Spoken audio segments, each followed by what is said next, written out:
Ben here, same shirt, different video. Gonna be doing a 5-minute review now of Final Fantasy VII Remake, dusting off those cobwebs. Get out of here, get out. Still in front of the shitty green screen because obviously, if you're one of the 2 people that saw the previous video, I recorded this right after this. I'm not fixing it, and that's a spoiler too. I'm not fixing it. Speaking of spoilers, there will be a spoiler section after the 5 minutes. Gonna keep that pretty short, but I do have a few things to say. The rest of it will be spoiler free. Let's get right into it in a 5-minute review of Final Fantasy VII Remake. So, not a huge fan of Final Fantasy VII. I thought it was fine. I went back and played it right before this and got into it more. I really appreciated it. I did the whole Midgar section, and oh my god, this game, I have a lot of issues with it, but it is, at the end of the day, phenomenal. So damn good. What they managed to accomplish is, it's unfathomable and really shouldn't be possible to the degree that they did accomplish this. Like it's baffling, really. Beautiful, stunning, how you remember it. So many references, so many screens that were just one screen before, but now it's this whole area, and it's like that's that slide. Like the fact that there's a playground in this game that I feel an attachment to because of the original is bizarre. But anyway, let's go into the negatives. I do think, as fun as the story is throughout, there's a middle portion of the game where I really didn't like it. I think it's around chapter 8 or 9. The pacing just really hits a truck, or you get hit by a truck. Something gets hit by a truck, and it is slow for a good 5-6 hours. And again, the story part of that is great, but man, are you slow. And there's filler after filler after filler, and then you're in the sewers, and then there's some ghosty thing going on, and it's like, why is any of this happening? I know where it's gonna go. Let's freaking go. Let's get there. And as soon as you get to, I think it's chapter 13, from that point on to the end of the game is one of the best RPG experiences I've ever had. It is so damn good, perfect in what it's trying to accomplish, what it does, how it finally lets you, which really finally, it's like 25 hours into the game, lets you loose with the combat system. You have all the pieces of the puzzle, and that's where the game shines. And it really is that combat that elevates this above just a pretty good, very pretty game. Pretty good, pretty.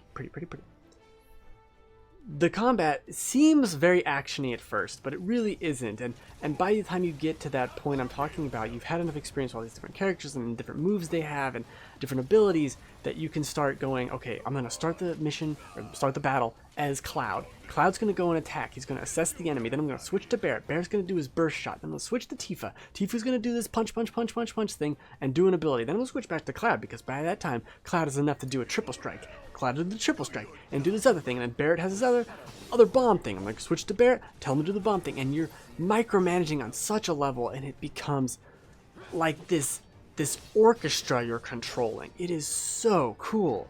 I just cannot get across how much fun that is to when you're finally there, when you have all your abilities, when you've been upgrading the materia, and you have upgraded spells, and you know, oh, if I put this here and I put that there, and I've leveled up this equipment, and that system's awesome. So good, so much fun. The bosses are overall great. I do think there's a couple issues there where this game likes to tell you things. Hey, you want another tutorial? I got one. And that's okay, I suppose. But 30 hours into the game, like, I forgot some of the shit you told me hours and hours ago because it wasn't required. It wasn't something needed or necessary. So it's easy to forget.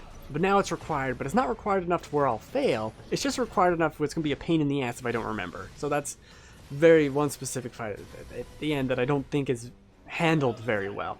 But good God, did this sink the landing? Is that it? Sink the landing? Nail the landing? There's a landing. And then also, like, the bottom of the stairs is a landing. The game is excellent. Just excellent. Even with the texture streaming issues or whatever nonsense, the visual fidelity, the music, the battle system, which, barring the section in the middle that I don't particularly enjoy, which is not very battle heavy anyway, is throughout a fun time. And learning new abilities from weapons or getting new party members and seeing how they play. They all play differently and they're all fun to play, and they're all something you have to play. You have to micromanage, and it's so fun to figure that out. I think the biggest problem really is the pacing. So much of it does feel elongated in ways where they could have cut 5 to 10 hours out of this game, and I think it would have been a smidge better, have a smidge better pacing. But that's it for this review. I'll end it there. 5-minute review. I like doing this very quick thing. This one didn't feel like I ran out of time as much as XCOM. Getting the hang of it. But very brief spoiler section to close out the video. Oh, if you want to hear more of my ramblings, the Final Checkpoint podcast on thegamefanatics.com. Also on iTunes, Spotify, Stitcher, something else, Google Play. How many thumbs do I have? These aren't thumbs. No, those are different. Those are different digits. Spoiler section starts now. I love the idea, and they've kind of said that this isn't necessarily what they're doing, but I love the idea that they are going to be changing what we know. They're toying with that idea of changing fate.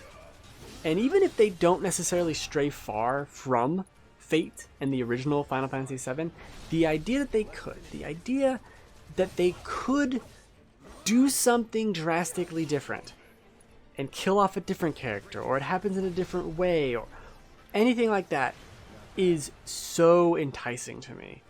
That is exactly what this should be. They perfectly recreated everything you want. Now, let's do something different. And I think that kind of plays into the Final Fantasy VII Remake. And it's not a part 1, it's not a part 2. Well, why would it be part 2? It's just Remake. And it works on 2 levels of, let's remake Final Fantasy VII. As the characters in Final Fantasy VII, we're remaking it. That's so meta, and maybe that's not even what they're doing. And if it's still a shot for shot for the rest of the game, that's fine. But I love the implications of that. It's just a minor spoiler section. Thank you and Merry Christmas. I'm out. No, I will not fix the green screen.